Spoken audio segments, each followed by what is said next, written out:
sahabat YouTube saya. Saya berharap kalian ada hari yang indah dan menikmati suasana dan aktivitas saudara masing-masing. Saya tidak tahu saudara melakukan apa, tetapi saya berharap saudara menikmati waktu aktivitas saudara, baik di tempat kerja maupun bersama keluarga ataupun pacar saudara ataupun apapun yang saudara lakukan. Meskipun di tengah-tengah pandemik 19 ada banyak pembatasan-pembatasan yang harus kita ikuti dan harus kita lakukan, meskipun itu sulit, tapi kita harus ikuti itu untuk menghargai aturan yang dicantumkan oleh pemerintah. Hari ini saya akan berbicara tentang isu-isu juga yang terjadi saat ini. Saya menonton di YouTube, bahkan di berita, di mana respon, tanggapan semua dunia mengenai COVID-19. Di mana ada banyak orang berpikir bahwa COVID ini adalah alasan bisnis atau adalah salah satu rencana dari kesehatan dunia. Saudara tahu, ketika saya menonton hal tersebut, membuat saya seperti kenapa tanggapan, respon semua orang begitu negatif kepada pemerintah, bahkan kepada kesehatan dunia. Tetapi saya bersyukur ada orang seperti David Jeremiah, adalah seorang pendeta di Amerika. Dia adalah penganut teologi konservatif. Meskipun dia adalah teologi konservatif, tetapi dia memberikan khotbah yang luar biasa bagi saya. Menolong, mendorong, dan memberikan motivasi melalui khotbahnya. Dia adalah seorang pendeta di California, tetapi juga dia adalah salah satu pembicara di radio, bahkan di TV bahkan.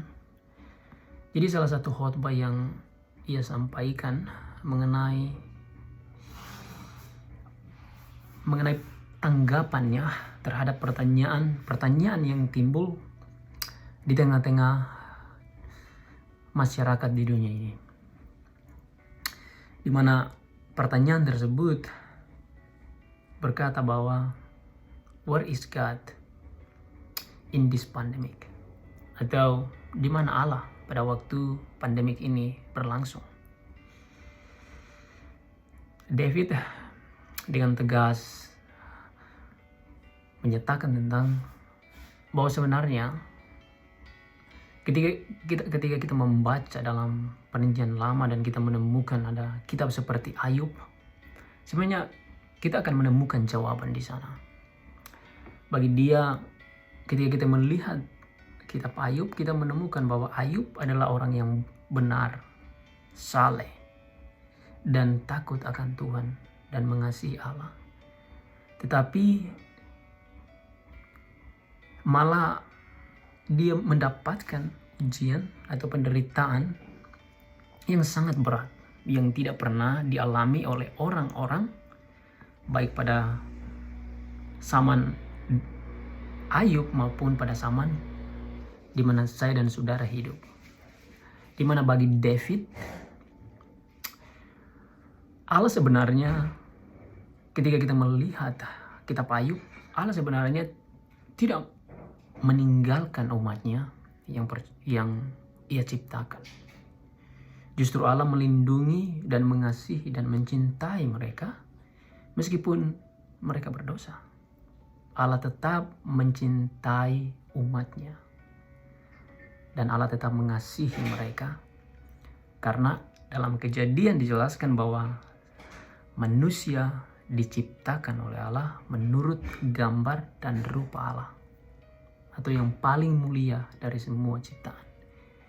Itulah sebabnya ketika David memberikan khotbahnya di depan banyak orang, dia memberikan alasan bahwa sebenarnya Allah tidak pernah berjanji bahwa kehidupan manusia akan terlepas dari penderitaan. Atau Allah tidak pernah berjanji bahwa dunia yang telah jatuh tersebut akan menjadi rumah permanen bagi semua orang. Tetapi justru Allah bersama-sama dengan manusia, dengan saya dan saudara, untuk berjuang menghadapi penderitaan ini. Allah menguatkan kita, Allah memelihara kita, dan Allah menjaga kita supaya kita tidak mempersalahkan Dia, tidak menuduh Dia bahwa Dia telah meninggalkan kita. Jadi bagi David, sebenarnya Allah bersama-sama dengan kita, berjuang bersama-sama dengan kita, karena Allah adalah Allah yang mengasihi kita, Allah mencintai kita dan memberikan pengampunan kepada kita. Jadi hal tersebut dilihat oleh jutaan orang mengenai khotbah ini. Salah satunya adalah saya. Dan bukan hanya David juga berbicara tentang masalah ini, tetapi juga saya temukan ada orang-orang yang hebat seperti Francis Collins dan N.T. Wright ketika mereka berdiskusi mengenai respon orang-orang Kristen mengenai tanggapan ini.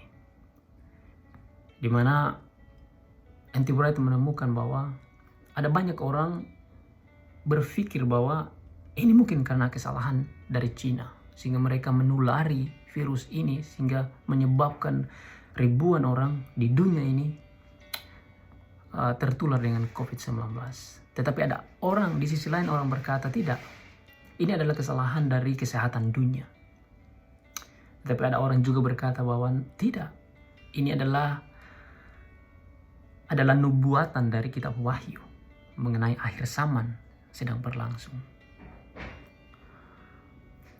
Sehingga timbullah respon dari orang-orang Kristen berkata bahwa Allah sedang menghukum umatnya yang berdosa, atau Allah sedang meninggalkan umatnya karena tidak setia kepada Dia. Tetapi bagi N.T. Wright itu adalah pertanyaan yang negatif yang disampaikan kepada Allah, seperti mau menuduh Allah bahwa Allah seperti meninggalkan atau menghukum umatnya yang berdosa. Dan Francis juga memberikan tanggapan bahwa bagi dia Allah tidak sejahat itu.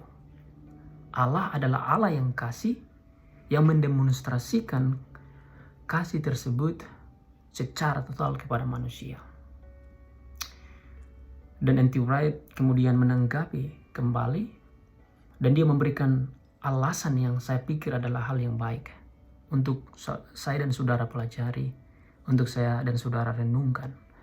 Yang pertama, alasan yang pertama bagi N.T. Wright adalah melihat perjanjian lama sebagai jawaban yang baik mengenai pertanyaan yang disampaikan oleh banyak orang ketika mereka krisis dengan pandemik. Jadi bagi N.T. Wright adalah memang kita menemukan dalam perjanjian lama bahwa umat Israel dihukum oleh Allah karena dosa yang mereka perbuat. Dan bahkan Allah tidak mengampuni kesalahan mereka. Tetapi bagi N.T. Wright bahwa sebenarnya bukanlah hal itu yang dilihat. Tapi kita lihat peristiwa, salah satu peristiwa, bukan hanya air bah dalam perjanjian lama, tetapi peristiwa yang paling besar dalam perjanjian lama ditemukan adalah pengasingan atau pembuangan umat Allah ke tanah Babylon. di mana Allah tidak pernah timbul atau berbicara dengan mereka, atau bahkan Allah tidak pernah berbicara melalui para nabi. Sehingga ada kitab seperti Ratapan menjelaskan atau mengingatkan kembali bagaimana mengerikannya pembuangan tersebut. Di mana dalam pasal 4 dan pasal 5, di mana umat Allah mengeluh bahwa mereka kelaparan, mereka menderita haus. Tidak ada orang yang menolong mereka. Sehingga dalam pasal 5 dikatakan bahwa apakah Allah sedang menghukum mereka atau Allah sedang meninggalkan mereka. Dan kita bisa melihat juga dalam Daniel pasal 9, di mana ada ungkapan doa dari Daniel mengenai kenapa Allah meninggalkan atau menghukum umatnya yang berdosa. Tetapi juga ada kitab-kitab seperti Amsal, Mazmur, pasal 73, 23, 27, 90 kita menemukan bahwa Allah sebenarnya bukanlah Allah yang jahat. Allah sebenarnya tidak meninggalkan mereka meskipun mereka berdosa.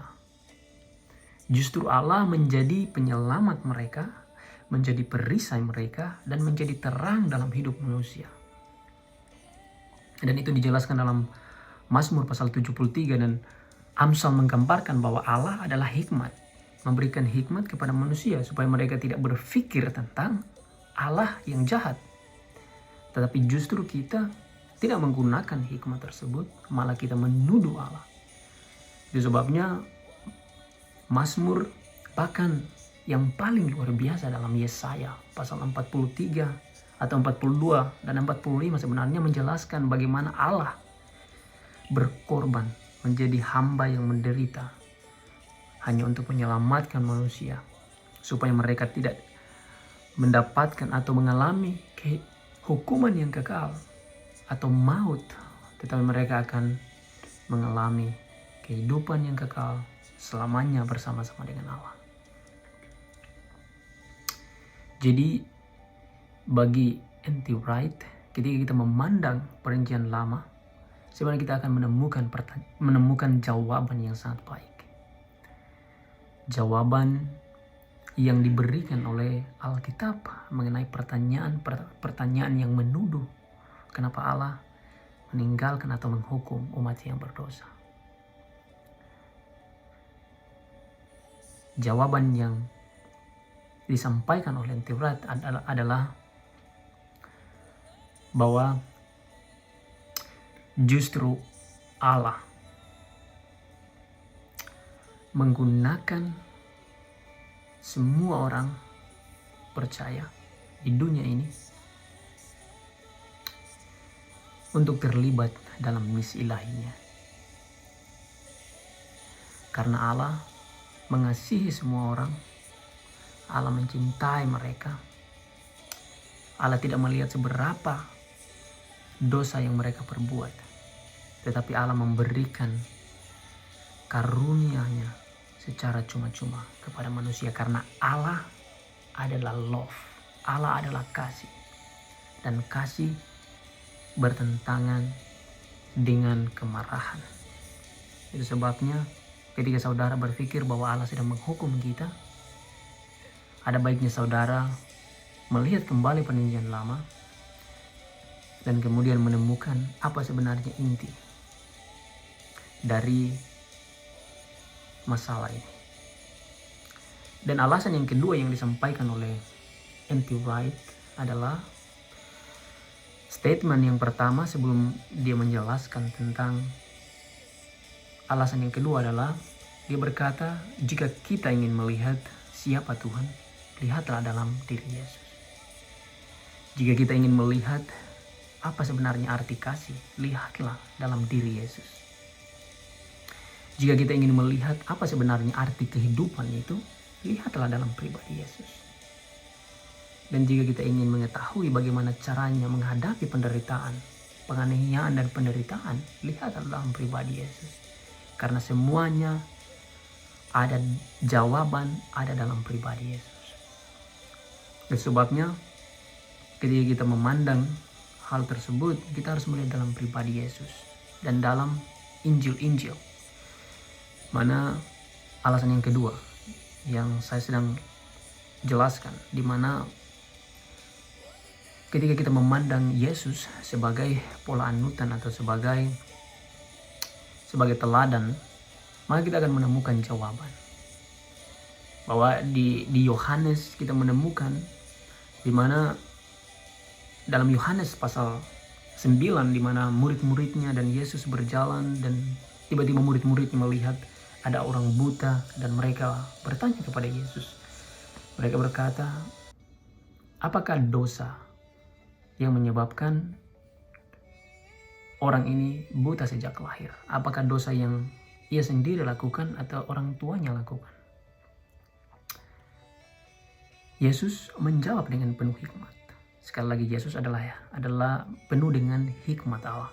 Yesus menjawab bahwa itu bukan karena dosa yang dilakukan oleh dia atau dilakukan oleh orang tuanya, tetapi justru melalui peristiwa ini semua orang akan memahami bahwa Allah atau kemuliaan Allah akan bekerja dalam pribadi orang buta.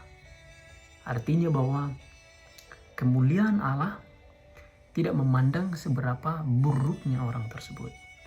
Kemuliaan Allah tidak memandang fisik, baik dia buta, cacat, ataupun fisik secara apapun. Kerajaan Allah diberlakukan kepada mereka. Kerajaan Allah tidak melihat seberapa besar dosa yang kita perbuat. Tetapi kerajaan Allah membutuhkan kesadaran saudara bahwa saudara telah berdosa dan saudara siap menerima pengampunan dari Yesus. Itu sebabnya bagi N.T. Wright, sebenarnya pandemi terjadi bukan menunjukkan bahwa Allah sedang menghukum atau meninggalkan manusia. Seperti pertanyaan yang disampaikan oleh murid-muridnya, apakah karena dosa? Tidak. Tetapi justru melalui peristiwa ini, kerajaan Allah sedang bekerja dan sedang diperluas di dunia ini. Melalui pemberitaan Injil, melalui berkhotbah di gereja, melalui berdoa, berdialog mengenai teologi, memberi seminari di sekolah, bahkan berdiskusi, menunjukkan bahwa kerajaan Allah sedang berlangsung bukan hanya pada pemberitaan Yesus, tetapi sedang berlangsung sampai pada saat ini. Itu sebabnya Allah memanggil orang-orang percaya untuk terlibat dalam drama ilahi, untuk meyakinkan semua orang bahwa pengampunan kerajaan Allah sedang diberlakukan kepada mereka juga. Oleh karena itu, alasan yang sangat baik yang disampaikan oleh N.T. Wright adalah justru melalui pandemik tersebut, kerajaan Allah sedang bekerja, dan kerajaan Allah sedang diberitakan, disampaikan oleh semua orang percaya. Dan alasan yang ketiga adalah bagi N.T. Wright adalah memandang Injil sebagai jawabannya. Bagi Injil dan atau perjanjian baru dalam hal ini. Jadi bagi N.T. Wright adalah ketika kita melihat peristiwa di mana dalam Yohanes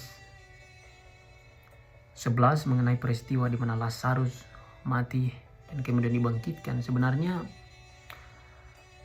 timbullah pertanyaan yang menyatakan bahwa seperti yang disampaikan oleh Marta dan Maria ketika Yesus tidak ada di sana. Mereka berkata bahwa jika Yesus di sini, maka Lazarus tidak akan mati. Atau Yesus sengaja, atau timbul pertanyaan bahwa atau Yesus sengaja membiarkan peristiwa ini terjadi, atau Yesus sengaja membiarkan Lazarus mati. Tetapi justru mereka keliru. Justru mereka menuduh bahwa ini adalah kesalahan Yesus. Dan ketika Yesus menangis, mereka berpikir bahwa itu adalah simpatis atau emosional dari Yesus. Di mana Yesus hanya menunjukkan kepada Maria bahwa dia menangis. Tapi sebenarnya dalam tangisan atau air mata yang Yesus tunjukkan bahwa tangisan tersebut adalah benar-benar nyata. Bahwa tangisan tersebut menunjukkan betapa mengerikan kematian tersebut. Sehingga kematian tersebut adalah hal yang sangat mengerikan yang perlu diatasi. Sehingga Yesus datang bersama-sama dengan muridnya, menghampiri Maria dan Marta, dan Yesus pergi bersama dengan mereka. Dan dalam peristiwa itu ditunjukkan bahwa Yesus berdoa. Yesus berdoa dan doanya dijawab, didengar oleh Bapaknya. Jadi dalam peristiwa ini kita menemukan bahwa kematian telah dikalahkan oleh Yesus sebenarnya. Jika kita melihat dalam peristiwa ini, bukan waktu Yesus mati di atas kayu salib dan kemudian dia bangkit, tetapi sebenarnya Yesus ingin menunjukkan bahwa kematian telah dikalahkan melalui dia, oleh dia, dan tanpa dia. Oleh karena itu, bagi Yesus, jika orang datang kepada dia, jika orang menyadari bahwa dia adalah orang berdosa dan datang kepada Yesus, maka saudara tanpa sadar, saat itu juga saudara sedang menikmati sukacita hidup yang baru. Karena itu dijelaskan oleh Paulus bahwa siapa yang ada di dalam Kristus, dia adalah ciptaan baru. Dan kemudian bagi N.T. Wright, ketika kita memandang kembali juga dalam Markus dan Lukas, kita menemukan bagaimana Yesus berkata bahwa Eloi, Eloi lama sabachthani, mengapa engkau meninggalkan aku? Sebenarnya memang itu adalah penggenapan dari Mazmur. Tetapi juga bagi N.T. Wright, itu sebenarnya menunjukkan bahwa penderitaan telah selesai. Penderitaan telah selesai dan kehidupan baru sedang berlangsung. Oleh karena itu bagi N.T. Wright, ketika orang meninggal, itu menunjukkan bahwa penderitaan yang orang tersebut alami selama dia hidup di dunia ini telah selesai. Dan kehidupan baru akan dia miliki ketika Kristus Yesus akan datang dalam kemuliaannya. Oleh karena itu alasan yang kedua bagi N.T. Wright, Yesus atau Allah tidak pernah menghukum atau meninggalkan umatnya. Justru Allah selalu bersama-sama dengan mereka, bahkan menggunakan orang percaya untuk bersaksi mengenai kerajaan Allah. Supaya ketika semua orang meninggal,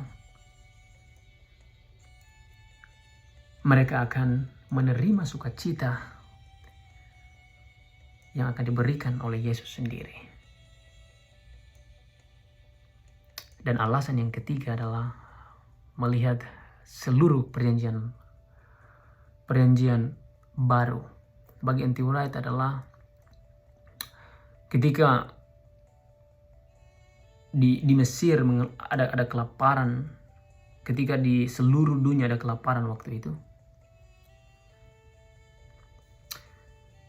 Dan kita bisa melihat itu dalam peristiwa perjanjian lama, bahwa mereka tidak berkata bahwa oh ini karena dosa yang kita perbuat, atau mereka tidak memandang ke belakang apa yang sebenarnya menjadi masalah. Justru mereka menjawab bahwa oh, di Mesir ada makanan, kita harus pergi ke sana. Mereka tidak menuduh Allah bahwa Allah menghukum mereka karena dosa. Justru yang luar biasanya adalah baik Yakub dan anak-anaknya dan keluarganya, tetapi juga ada orang-orang yang tidak percaya. Mereka pergi ke Mesir dan mereka tidak menuduh Allah bahwa Allah telah mendatangkan musibah ini karena dosa yang mereka perbuat, tetapi justru mereka memberikan tanggapan yang baik bahwa di Mesir ada makanan, kita harus pergi ke sana. Dan itu juga terjadi ketika murid-muridnya